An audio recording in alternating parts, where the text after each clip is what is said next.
pillars of our faith. Hey there, my friend. Welcome back to this channel. My name is Calvin. Well, over the last few weeks, I've been studying a lot of our pioneers, the Seventh-day Adventist Church, and basically the leaders at the beginning of our movement, which has brought us to this point in time and history. And God has really been impressing me when I look at the biographies and the lives of these men and women. Many of the subtle ways in which God was leading his people, and many of the subtle ways in which, frankly, these men of God rejected God's leading, and some of them ultimately, but sadly, died in a lost condition, as far as we know, right? Only God knows the heart. But it really impressed upon me that we need to be taking heed to God's counsel in every particular, even in the small things. The small things start small but become larger and larger, and they become big things. Of these Pillars of Our Faith series, where I've been studying and looking into the lives of our leaders, because there are important lessons that God has taught them that we can learn from. And this is the same thing with the Bible. The Bible is a story of God's leading in the lives of men, right? Think of Abraham, Isaac, Jacob, Moses, or you name it. But we see God's power in victories, but we also see man's failure in not overcoming as well. So we see both sides of the coin. And our church history is also filled with similar stories. So over the next few weeks, we'll be showing and presenting these biographies of our leaders. And you will be blessed when you study, when you listen to these stories and you see the subtle ways in which God leads. You may recognize the voice of God in your life as well. So I pray that you're blessed today. And Father, we thank you for the opportunity you've given us again to come together. Thank you for your mercies in our behalf since we've been here last. Indeed, as Jeremiah said, in the midst of the destruction of Jerusalem, your mercies are new every morning. Great is your faithfulness. May we see that in our lives in these times of comparative peace and tranquility, so that at times of tremendous desolation and destruction, like Jeremiah went through, we can say it as well. May we learn to trust you in times of ease, so that in times of difficulty we can really rely upon you. Guide us as we study these histories. May the lives of these men speak to our hearts. May they instruct us, reprove us, rebuke us, encourage us, and above all, show us your hand in history, in our history, Seventh-day Adventist history, that we can see more clearly, more importantly, why you miraculously raised up this movement, and you still have a mission for it to accomplish. Guide us and instruct us as we are here this evening by your Spirit, we pray in Christ's name. Amen. This evening we are starting with the next in our series of pioneers. On the timeline of the 27 pioneers, it's number 19, J.N. Andrews. We're moving now down to those who were fairly young at the passing of the time. And we'll actually move beyond that when we come to our last ones. J.N. Andrews. The Lest We Forget issue that deals with him, Volume 6, number 2. I believe since we talked last, all of the back issues of Lest We Forget are now on the internet, and you can download them as PDF files. They're on the periodical page of APLIB, A for Adventist, P for Pioneer, LIB for Library.org. Go to the periodical page, and you'll see the list of the volumes and numbers and then people's names beside it. The names link actually to biographical sketches on the gallery page, but the volume and number leads to the PDF file, which you'll be able to see reproductions of these. And so if you don't have back issues, you can look at them or actually print them off if you want to. J.N. Andrews in Defense of the Faith is the article that starts on page 1 that I've referenced on our handout. And we'll be looking at him in our gallery, growing gallery of pioneers that's behind us here. Andrews is the one just here to my left, and we will begin our study of him at this time. John Nevins Andrews, 1829 to 1883. He was born July 22, 1829. I believe it was in Paris, Maine. At least that's where he grew up with his family and his brother William. Age 11, his formal schooling ended, according to the information we have.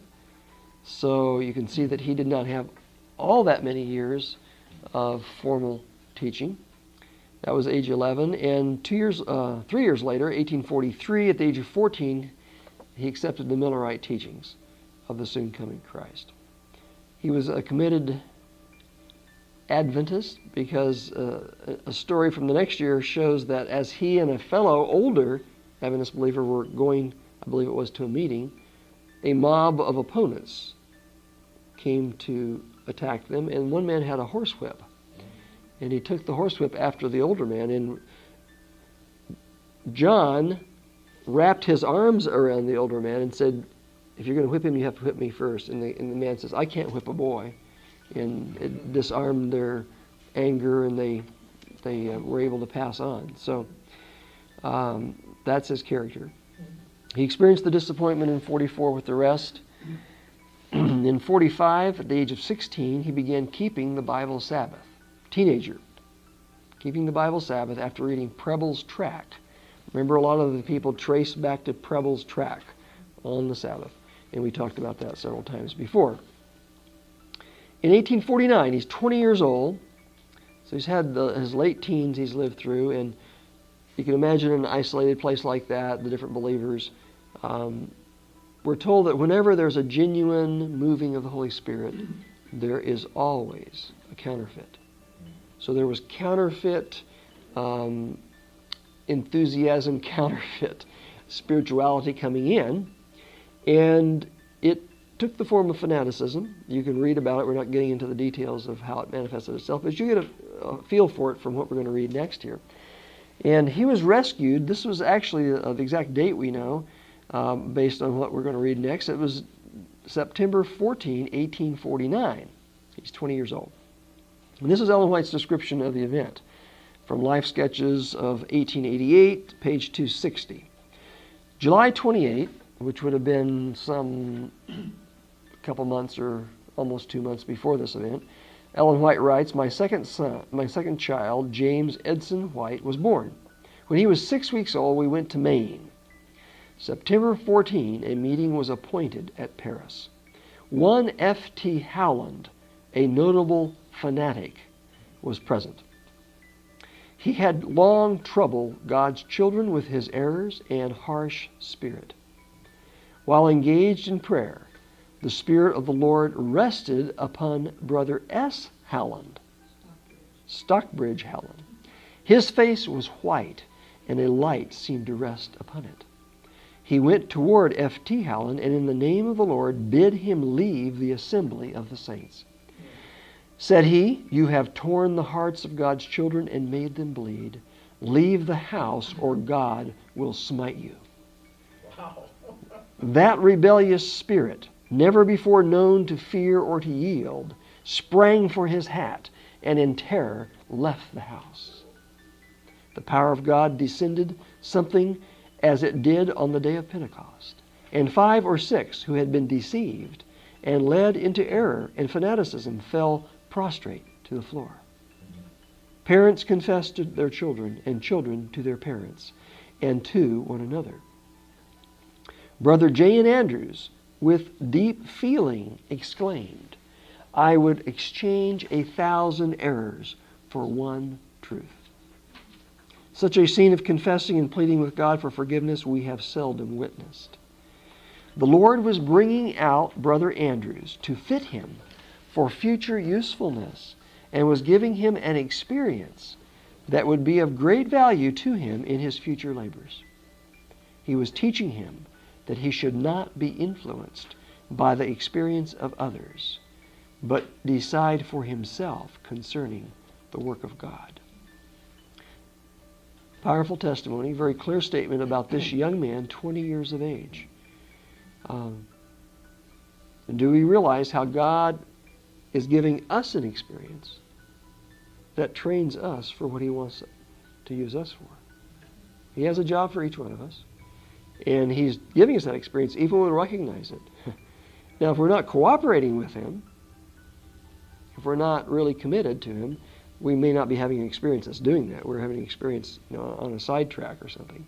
But this young man, even though he obviously had been caught up in some of these erroneous things, apparently was very serious with God and honest in heart. And so he's learning from this experience. And the experience he's learning is that I must not depend on others. When you're a teenager, you tend to be peer dependent. Not just peers, but other people dependent. You look up to people. And God's teaching him, don't trust in human beings, trust in God. And get your experience from him. Yes? Brother S. Howland, was he related to F.T.? I'm not aware of whether S. Howland, Stockbridge, was related to F.T. I tried to find out. I couldn't find any. Okay.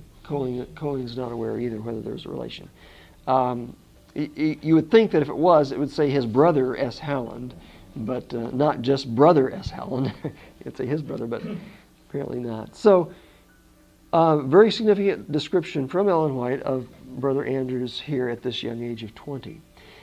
And apparently, just a few weeks later, Brother Andrews wrote of this experience and some of the things he learned from it. And this is in the December Present Truth. Now, do you remember when James White started publishing? What year it was? 1849. This year. Okay? And what was the first periodical that he published? What was it called? Present Truth. Remember, he's starting to write about the third angel's message.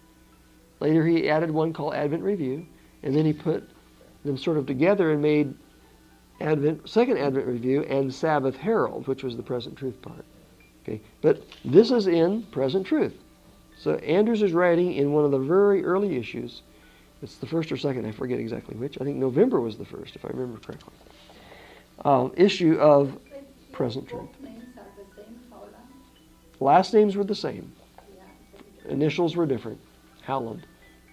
This is what Andrews wrote. Dear brethren and sisters, I would say to the praise of God that the conference recently held in this place resulted in much good. The brethren from a distance seemed to come into the fullness of the blessing of the gospel of Christ. The meeting was one of deep and solemn interest from its commencement. Although the brethren in this region have been much scattered in consequence of erroneous views, still an earnest desire was manifested by nearly all of the scattered flock to assemble together at this meeting.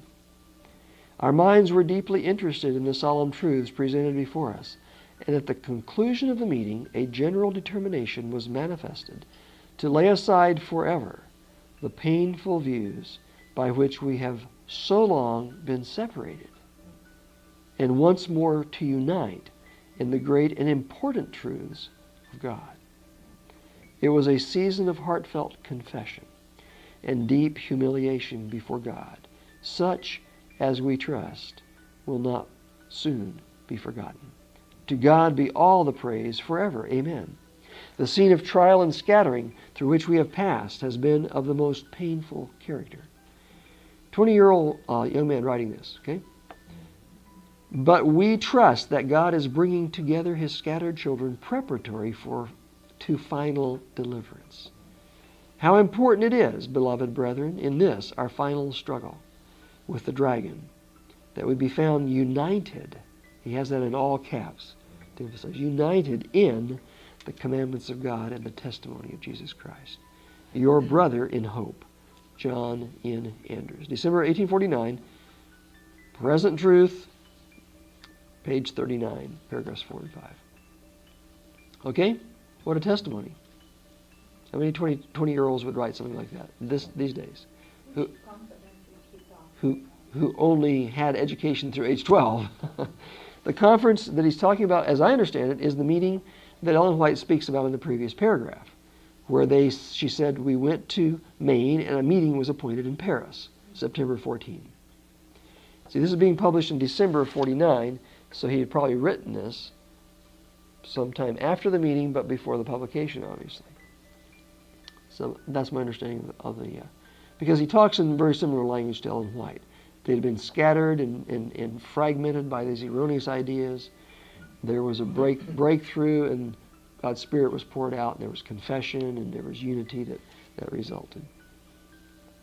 So that gives us a beautiful and important window into this young man, his background, and how he was open to God's leading at that time.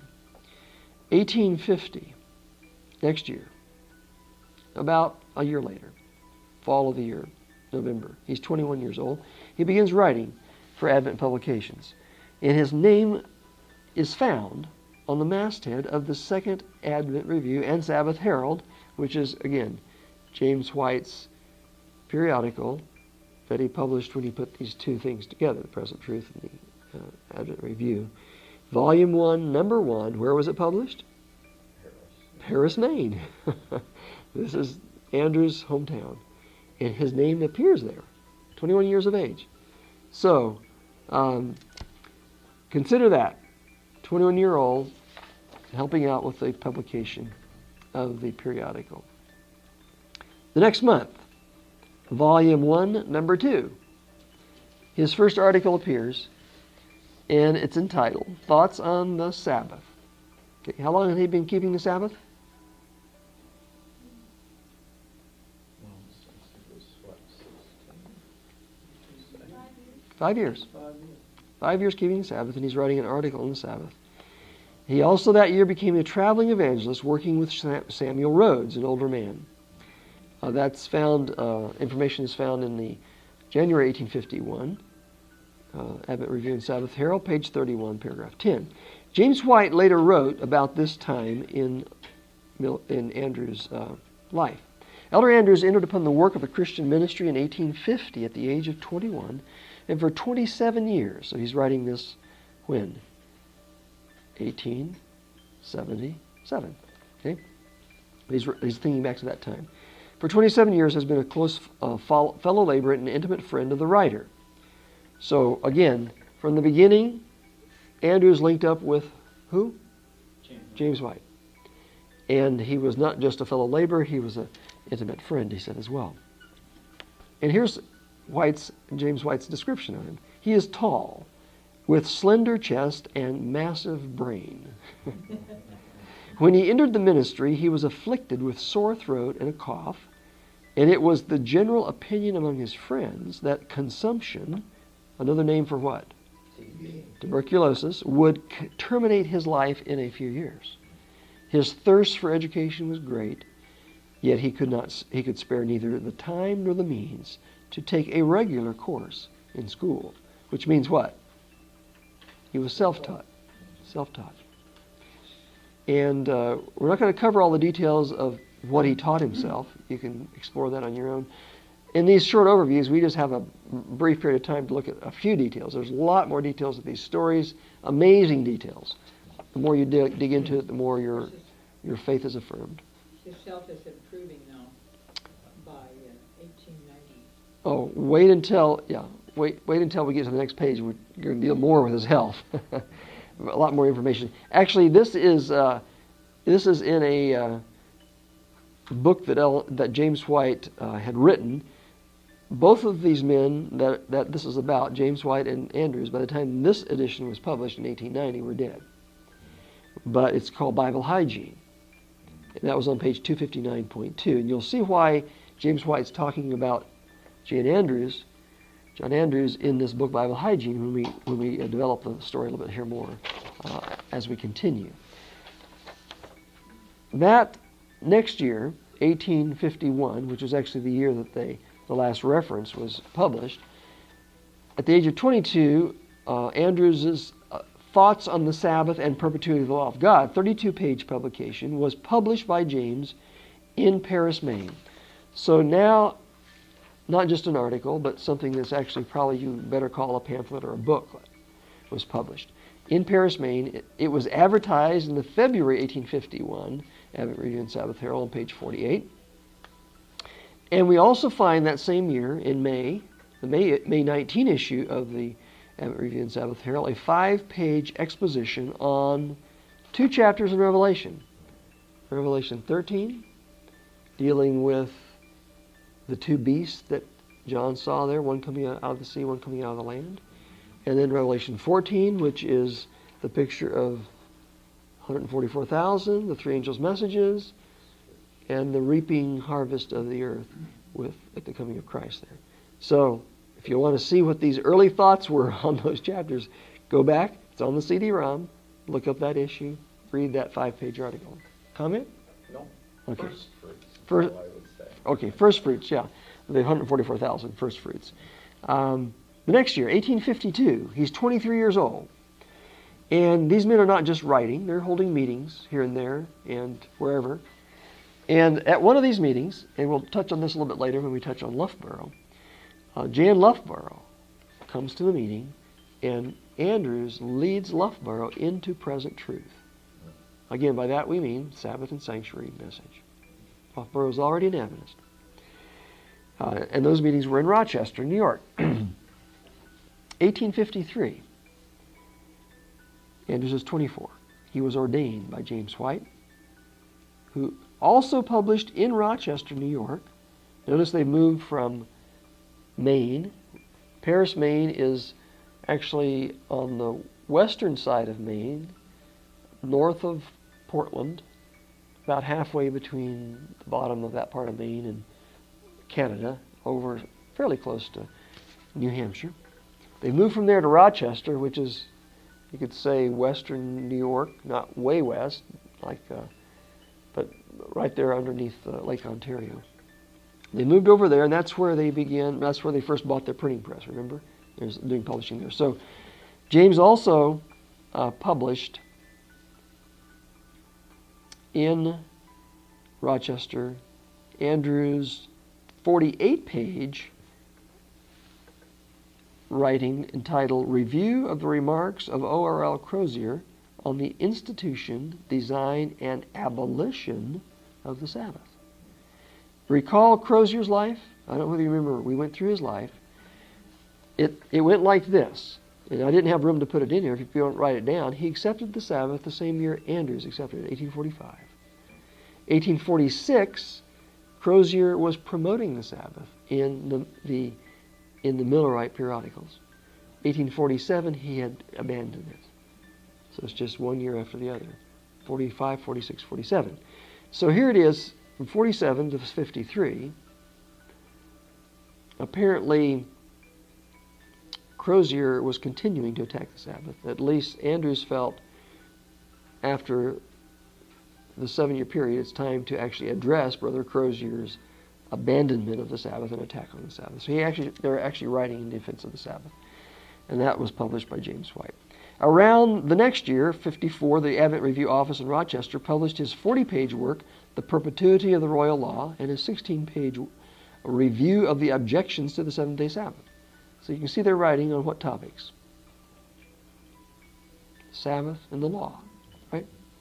And probably prophecy, if you look in the articles, and sanctuary too. Those are the main things they're writing on.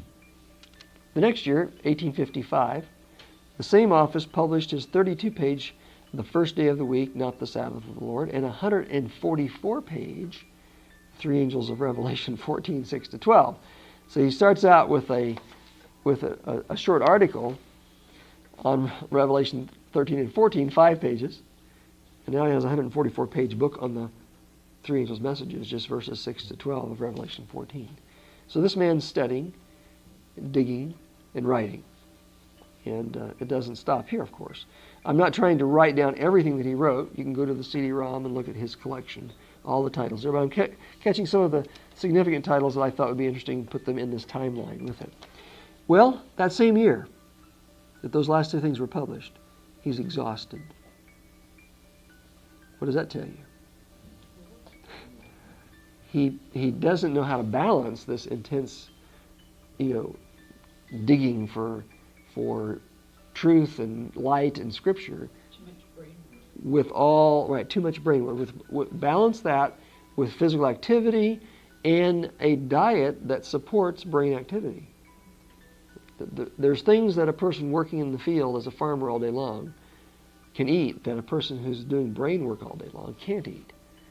because the body needs different things and handles food in a different way, depending on how much physical activity you're doing, balanced with brain work. By the way, we're told very clearly we need to balance the two.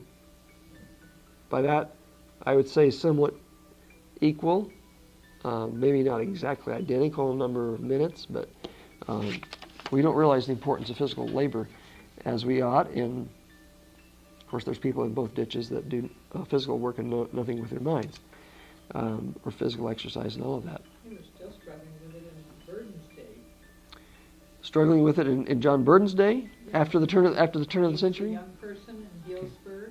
Okay. Those young interns were going out and holding meetings, Yeah. and he wore his health down. And what year was that? Sermon after sermon after sermon. What year approximately was that? 18. Late Well, 1800s. he married in 1888. 1888. Could have been right before that. 1880s and I think he was the first class at Healdsburg. 80s and 90s then. Okay. That's 30 and 40 years later, and well after the Light on the Health Reform message. It This- was when he went to St. Helena that he began to learn. Okay. Really learned About health. balance. Okay. So the college was not teaching it as well as the sanitarium was, apparently. But notice the dates on this. This is before the Light on Health Reform dawned. But hang on to this. We're gonna move on here and come to that at some point. Because he was exhausted, age 26, he retired to Paris, Maine, apparently first, and then moved with several families out to Waukon, Iowa. And again, from what I was looking at in Ellen White's biographical material, apparently this was the time that the plains opened up for settlement, and the farmers that had been working their knuckles bare, as we say, on those rocky hills of New England, said, let's go to where there's rich farmland, no rocks, and we can, and they went there, okay? That same time, that same year, 1855, he did a Bible study on when the Sabbath begins and ends. You may not be aware of it, but when they first started keeping the Sabbath, there was not agreement on that, and most of them were keeping it based on the usual reckoning of time from midnight to midnight. And it was his work on the Sabbath that led to them understanding the biblical reckoning of the day from even to even. Very plain text that talks about that. But they used to keep it from 6 to 6. You're right, 6 to Yeah, 6. Bates and Ellen White were doing 6 to 6. 6 to 6, And okay. She wasn't convinced of it till God gave her a vision. Okay, How they choose 6 to 6, we don't know. right. 6 to 6, right. Okay. But the Roman powers of some kind, I remember, were the ones that set midnight. Oh, really? Some Roman reckoning chose midnight, huh? Well, there was a lot big move away from biblical reckoning in a lot of things in the times of the Romans and thereabouts. 1856, at the age of 27, he marries Angeline Stevens. Okay? And that same year, end of the year, James and Ellen White make a treacherous journey to Waukon in winter. And it's interesting when you read this stories about that, because they're going by sleigh, which means it doesn't have any wheels, right? And you need something that's frozen to slide on. And they had some snow on the ground, and then it rained. And they thought, maybe we can't go. And then the rain turned to snow again. And so we got this weather that's really changeable. And they get to the Mississippi River, and most of what's on top of the river is not ice, it's snow. And there's water flowing on top of that. And so, is this safe to cross? And anyway, read the story. I won't ruin it for you by trying to recall it. But they get over it, and others who try don't, apparently, in that same period of time. They arrive in Waukon, and they call these men, some of them who have gotten not only exhausted but discouraged, and have basically left the work. And they're back to hammering boards and building things and planting and whatever. I think when they got there in December, they weren't planning anything. I think they were building in the wintertime. And they call these men back to service. We'll see another link on this as we get to 𝗥𝗲𝗍𝗀𝗱 life, because he was one of the ones that was there. Next year, age 28, his first child, Charles Melville, is born. A couple of years later, in 1859, at the age of 30, he taught from the Bible regarding tithing to support the ministry, and he was editor of the Review up until 1862. Okay, so you can see these men sort of shifted responsibilities back and forth depending on the needs and depending often on their health condition. You know, James was at times unable to do things, and others would take up his burdens and take over the editorship of the magazines. 1861, age of 32. Second child, Mary Frances, was born. Age of 32. 1862, age of 33. He confessed, along with his wife, confidence in Ellen White's vision. So these people struggle in the early years on whether, to accept everything. And I find it interesting that you would think way back there in 1849, that he would have been convicted on her visions. But human nature sometimes needs a while to really settle in. 1862. 1863, at the age of 34, his third child was born, but died after 4 days. What's happening about this time in the nation? Civil War time. And in 1864, age of 35, he is instrumental in winning from the U.S. government the right for a non-combatant status for SDA youth who were drafted. His young son, Charles, who at that time would have been how old?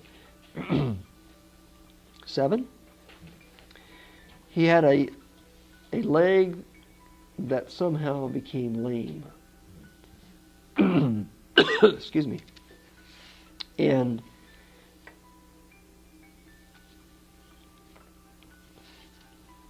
the leg, you read his description of it, it's amazing. The leg was shriveled and it was turned like 90 degrees or something. And they began using natural treatments for this leg, and it's healed. And he has some descriptions of it here coming. Also the same year, his fourth child, Carrie Matilda, was born. This is James White's description about John at this time. His labors as a preacher and writer have been excessive. Another statement about imbalance, right? And he has taxed his strength severely by continuous study. Yet his health has been improving since 1864. That's why I put this note in there, because this was a turning point, not only for his son, but for John, because when he saw what the simple treatments did for his son, he realized there's light and truth in the health information we've been given. Since 1864, when his attention was called to the subject of health reform, as we have before stated, his prospects for life and health when he entered the ministry in 1850 were most gloomy, and that he should recover health while laboring intensely hard, depriving himself of seasons of recreation, and frequently cutting short the proper periods of sleep, furnishes the strongest proof of the benefits of hygienic reform. That's again in James White's Bible Hygiene. That's page 259, paragraph 3. Then James lets Andrews himself talk. You can see it's the same reference here a few pages later, starting on page 265. Andrews writes this: 15 weeks of strict hygienic living and of judicious water treatment wrought in my son a change little short of miraculous. He walked in a natural manner. The enlargement of the ankle joint had nearly disappeared, and the withered leg had begun to grow. Okay? Went to Dansville. This is happening at Dansville. Charles there, James White went there, and Mrs. Lay went there all Okay. at the same time. And the Andrews family decided to start in the same program at home that Charles was doing. Okay. And G. N. Andrews got a new lease on life, and he got rid of the headaches that he'd been having. Okay. The account is that Charles was at Danville the same time James White was there. And Mrs. And Mrs. Lay, Lay? the wife of Dr. Lay. Oh, okay. The wife of Dr. Lay. I tell this as a children's story. So Okay. Colleen. When I have a doll and I show the children how they did the hydrotherapy. Okay. Very good. Very good. So sometime listen to Colleen's story about this whole thing. But apparently the Andrews family is learning what's happening to Charles at this institute, and they are copying the same principles in their home. And John's headaches disappear. Okay? Apparently he plagued with chronic headaches. But continuing his description here, John says, I owe to God, that was page 265, this is page 267. I owe to God a debt of gratitude for the health reform, which I can never repay or even fully express. It is to me something sacred, constituting as Christian temperance an essential part of true religion. In one respect, only do I knowingly allow myself to transgress, and that is in the endeavor to discharge the responsibilities which devolve upon me, which sometimes require a large part of the 24 hours. In other words, he said, I started living healthfully except for getting enough sleep. And that's why James said above there that he should recover health while laboring intensely hard, depriving himself of seasons of recreation, frequently cutting short the periods of rest. In other words, he began to live healthfully except for, again, balancing, but he's changing enough habits of life that even he's recovering his health even by that imbalance that he still somehow felt compelled to do. And I guess only God can tell you where to spend and be spent, because sometimes things need to get done, but we need to be sure we're in the Lord's guidance when we're doing such things. Yet, with the strength derived from correct living in other respects, I hope not to destroy myself by thus laboring at times beyond what I would approve in secular business. So he sees he would not have done this in secular business, but he's doing it for something sacred, and he's willing to give himself for that. So if you're going to be intemperate, don't be intemperate in selfish things. Be intemperate only in the Lord's work. Okay, and Paul sometimes talks about spending and being spent. And there are times in which you have to stay up. If you're a doctor, you have to stay up. It's not for your own selfish reasons. It's for other people, right? Parents have to do that for children. Sometimes you have to do that for your friends or neighbors when they need help. Spiritual help or physical help. Sometimes you have to do that. Make sure you're following the Spirit's guidance when you do that. Because I read this and I thought, John, you said you hope not to destroy yourself by thus laboring. I wonder what he will tell us in heaven. Whether that was that wish was met or not. Because let's see where things go here. 1865, 36 years of age, his youngest, Carrie Matilda, died of dysentery at the age of 13 months. 1867, May the 14th, we know the date because it's recorded, obviously. Age 38, he's voted president of the General Conference, which he holds that position until May 12, about 2 years, 1 year, I should say, May 12 of 1868, just 1 year there. 1872, age 43, his wife, Angeline, dies from a stroke at the age of 48. Again, these pioneers had health problems. That's premature death, okay? Whether it's blood pressure, whether it's familial hypercholesterolemia with early atherosclerotic problems, we don't know. You would think that with the health reform that they adopted, it would have helped to prevent something like that. But there are familial problems that a person can change all the lifestyle things they want, and still there is premature death without a miracle from God. So we don't really know the details as to how to address it. But read this story. There's more details about she didn't die just suddenly. You know, she had a stroke, and he was helping her and so forth. But she obviously died young. A year later, age 44, his what we call magnum opus was published. 528-page history of the Sabbath and the first day of the week. Okay? That's on the CD-ROM. Still a classic dealing with the history of the Sabbath.